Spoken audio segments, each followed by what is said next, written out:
Bismillahirrahmanirrahim. Assalamualaikum warahmatullahi wabarakatuh. Nama saya Siti Sumantri Rezekina Harahap dari kelas TMTKC dengan NIM 2314040088. Di sini saya akan menjelaskan tentang poset, letis, dan pohon untuk memenuhi tugas eh, UAS mata kuliah Matematika Diskrit dengan dosen pengampu Bu Nita Putri Utami MPD. Yang pertama tentang poset. Yang pertama itu eh, himpunan urut parsial. Itu suatu relasi L pada himpunan S dikatakan urutan urut parsial pada S jika R bersifat yang pertama refleksif, yaitu ARA untuk setiap A elemen S. Yang kedua, antisimetris, yaitu ARB dan BLA. Maka A sama dengan B. Yang ketiga, transitif, yaitu jika A RB dan B RC, maka A RC. Himpunan S berikut dengan urut parsial pada S dikatakan himpunan urut parsial atau poset. Fertility set. Secara intuitif, di dalam suatu relasi penguatan parsial, dua benda saling berhubungan. Jika salah satunya lebih kecil, dalam kurung lebih besar daripada, atau lebih pendek dalam kurung lebih tinggi daripada lainnya menurut sifat atau kriteria tertentu. Memang istilah penguatan ordering berarti bahwa benda-benda di dalam himpunan itu diurutkan menurut sifat atau kriteria tersebut.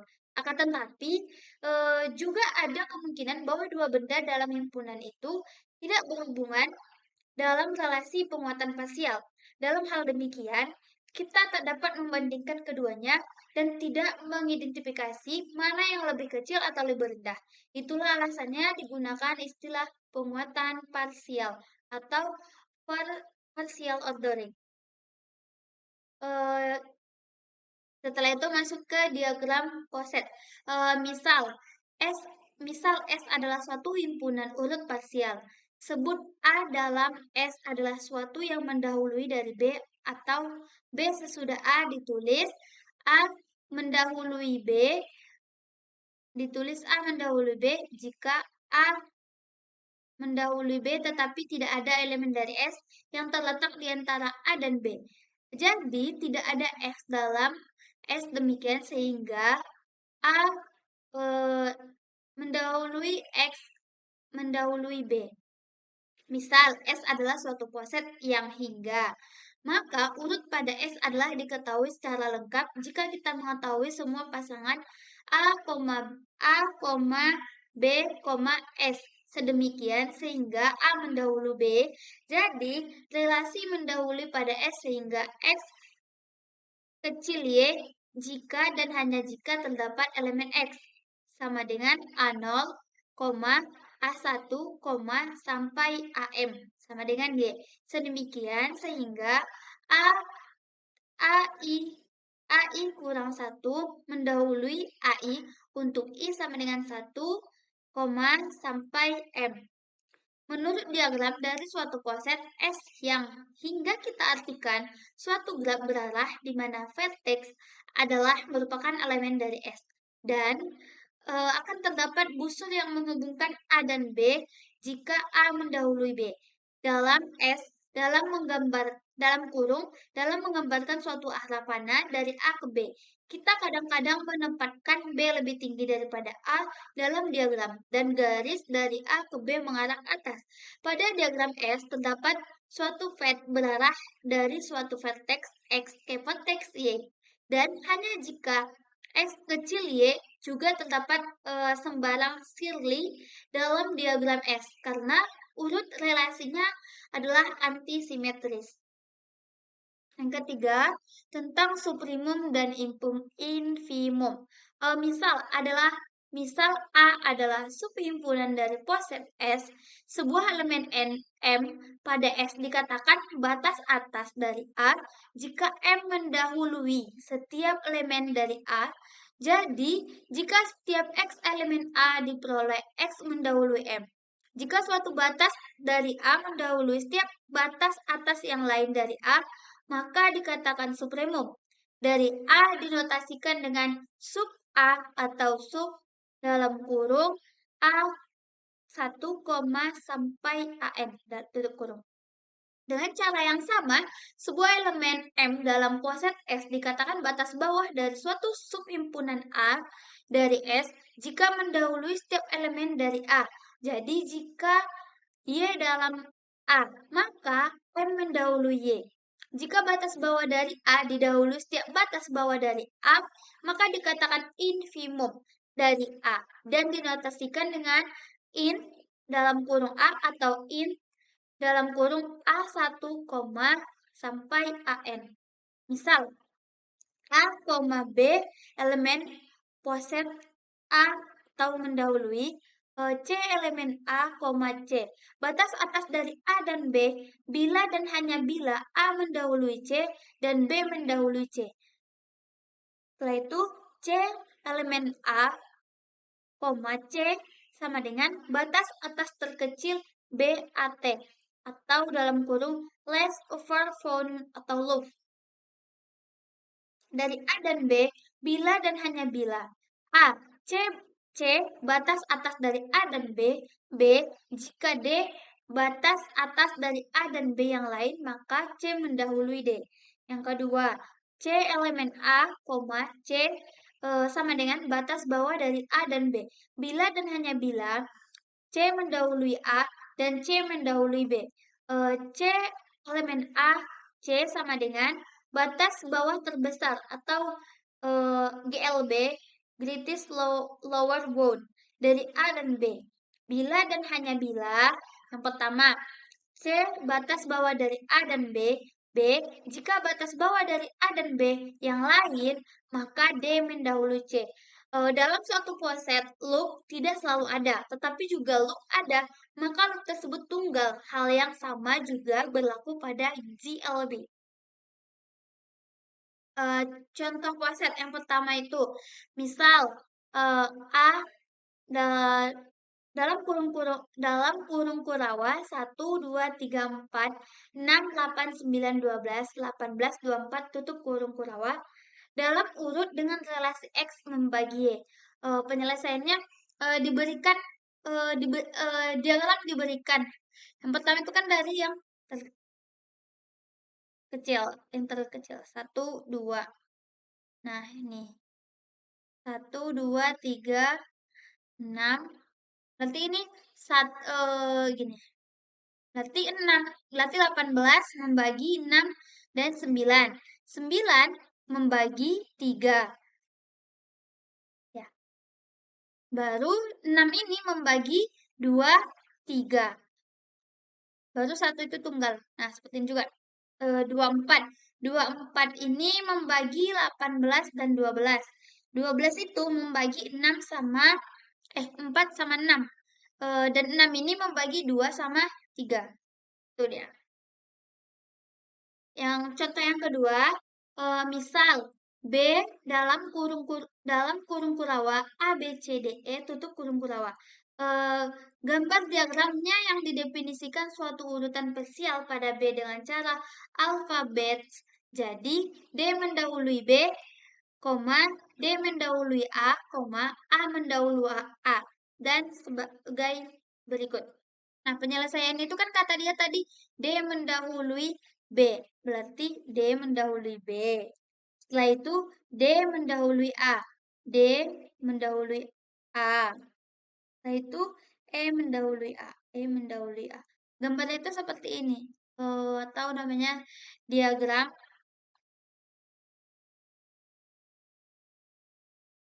Hess.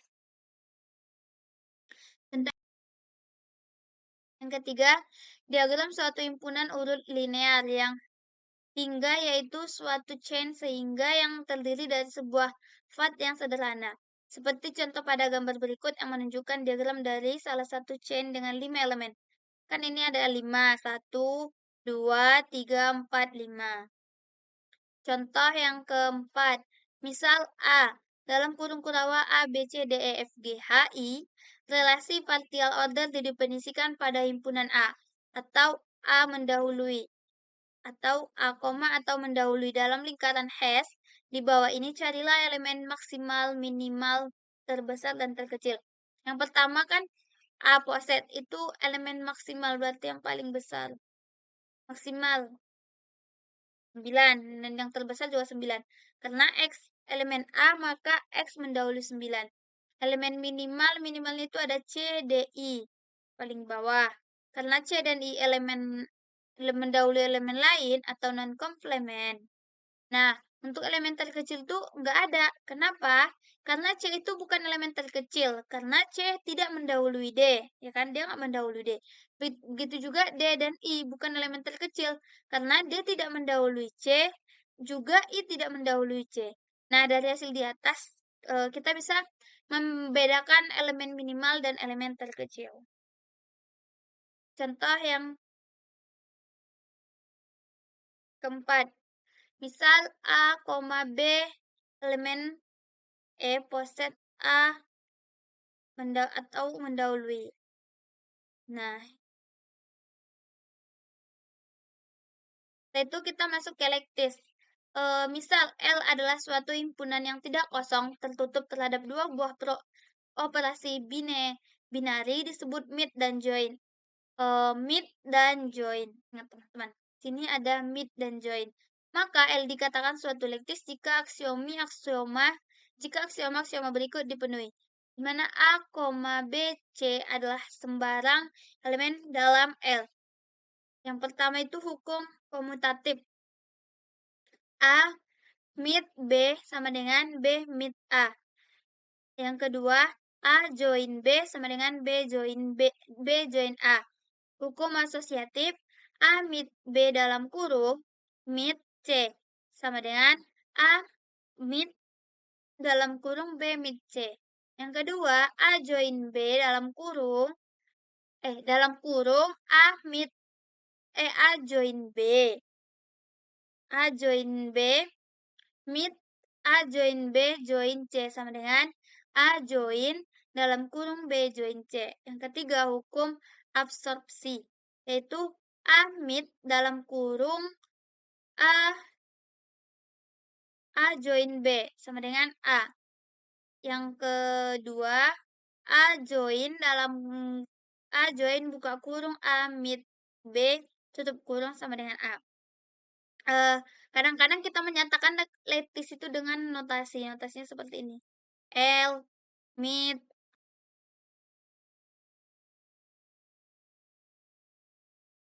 lektis. Di sini kita akan menjelaskan yang kedua itu lektis. Misal, L adalah suatu himpunan yang tidak kosong tertutup terhadap dua buah operasi binary disebut meet dan join yang biasa dinyatakan dengan ini notasinya. Seperti ini. Dan ini meet dan ini join. Maka L dikatakan suatu lektis jika aksioma berikut terpenuhi, di mana A, B, C adalah sebuah elemen dalam L. Dia harus memenuhi ini dulu, ada hukum komutatif, hukum asosiatif, dan hukum absorpsi. Nah, ini kan A meet B sama dengan B meet A. A join B sama dengan B join B. Ini hukum komutatif. Nah, untuk asosiatifnya itu buka kurung A meet B tutup kurung meet C sama dengan A meet B A meet dalam kurung B meet C sama dengan A join dalam buka kurung A join B tutup kurung join C sama dengan A join B dalam kurung B join C. Hukum absorpsinya seperti ini. Baru biasanya tuh lektis itu dinyatakan dengan notasi seperti ini. L, kalau enggak L, dia meet, kalau enggak join. Nah, baru setelah itu suatu poset disebut lektis jika dan hanya, ingat, suatu poset disebut lektis jika dan hanya jika kok B pula? A join B sama dengan infimum A, B. Dan A meet B sama dengan infimum A, B. Dan A join B sama dengan supremum A, B. Dan untuk setiap pasangan elemen dan dalam himpunan. Setelah itu ada lektis terbatas. Lektis terbatas ini adalah suatu lektis L dikatakan mempunyai batas bawah 0 jika untuk sembarangan elemen X dalam L berlaku 0 lebih kecil X atau mendahului dengan cara yang sama. L dikatakan mempunyai batas atas I jika untuk sembarang X dalam L berlaku X mendahului I. Maka dikatakan terbatas jika L mempunyai batas bawah 0 dan batas atas I. Sehingga suatu lektis mempunyai batas A join I sama dengan I, A mid A sama dengan A join 0 sama dengan A mid 0 sama dengan 0 untuk sembarang elemen A dalam L.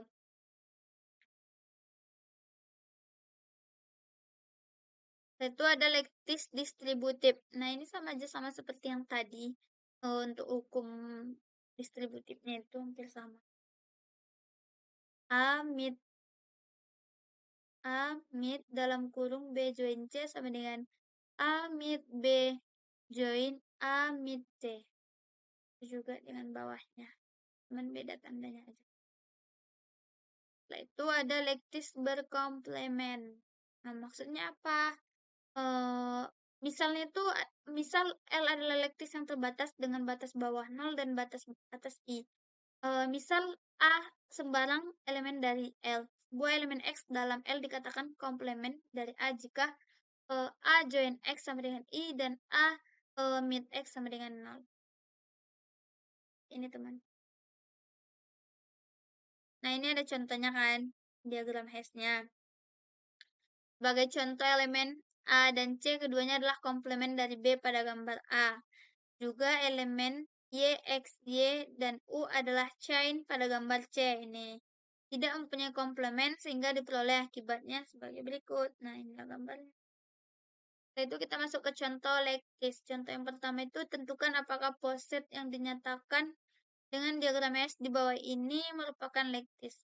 Nah, tadi itu yang mempunyai apa namanya? Batas atas sama batas bawah ini. Kan ini enggak, ini iya. Ini enggak dan ini iya.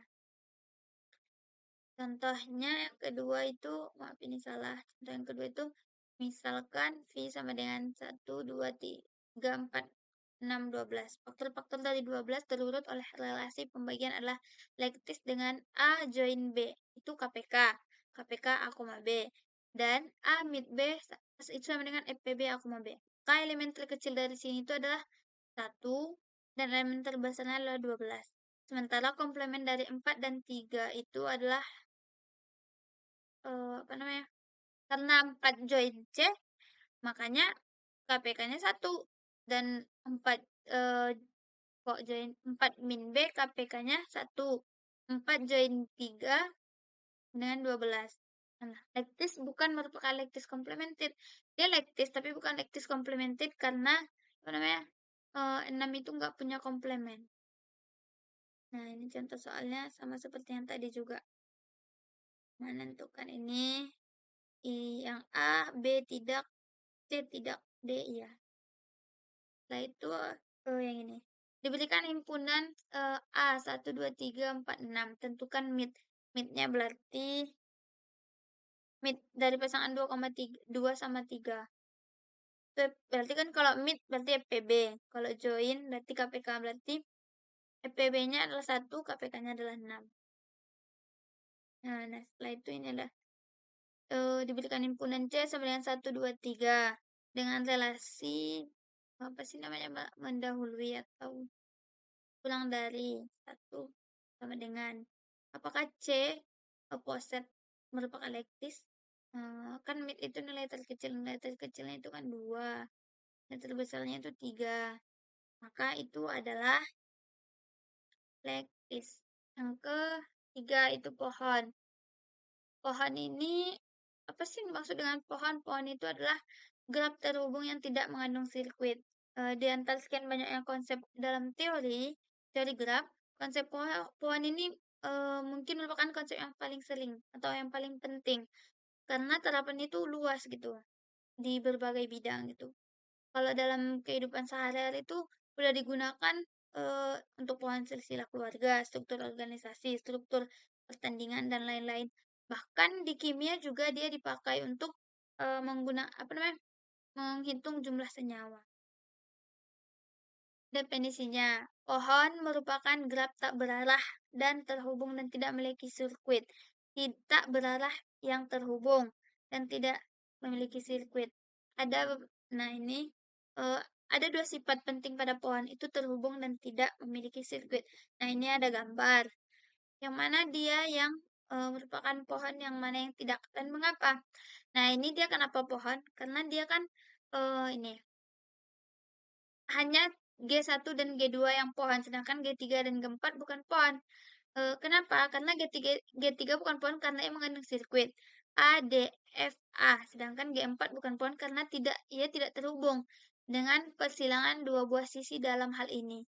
Sisi AF dan sisi BE tidak karena titik silangnya bukan menyatakan simpul. Ini kan ini dia nggak menyatakan simpul titik silangnya. Nah,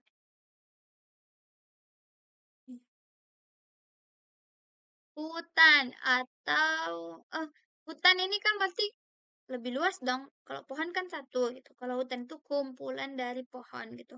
Yang saling lepas atau graf tidak terhubung yang tidak mengandung sirkuit. Setiap komponen di dalam graf terhubung tersebut adalah pohon. Sifat-sifatnya itu G adalah pohon. Yang pertama itu teorema, misalkan G sama dengan V E adalah graf tak berarah sederhana dan jumlah simpulnya N. Maka semua pernyataan di bawah ini adalah ekuivalen. G adalah pohon. Yang pertama itu G adalah pohon. Yang kedua, setiap pasangan simpul dari G terhubung dengan lintas tunggal. Yang ketiga, G terhubung dan memiliki M sama dengan N kurang 1 buah sisi. Yang keempat itu G tidak mengandung sirkuit dan memiliki M sama dengan N kurang 1 buah sisi. Yang kelima, G tidak mengandung sirkuit dan penambahan satu sisi pada graf akan membuat hanya satu sirkuit. Yang keenam, G terhubung dan semua sisinya adalah jembatan. Teorema di atas itu bisa juga dikatakan dengan sebagai definisi lain dari pohon. Contoh yang pertama, kita di sini uh, disuruhnya menentukan mana di antara graf-graf di bawah ini yang merupakan pohon. Nah, ini tuh pohon, kan? Yang A itu pohon, yang B itu pohon, yang C ini tidak, yang D ini enggak. Kenapa? Nah, gambar satu merupakan pohon karena gambar tersebut memiliki sirkuit dan merupakan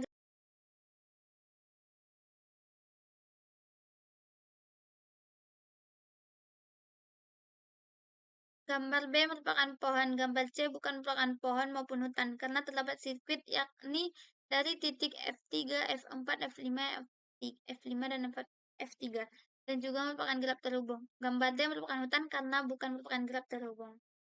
Nah, soal yang berapa ini, yang ketiga ya?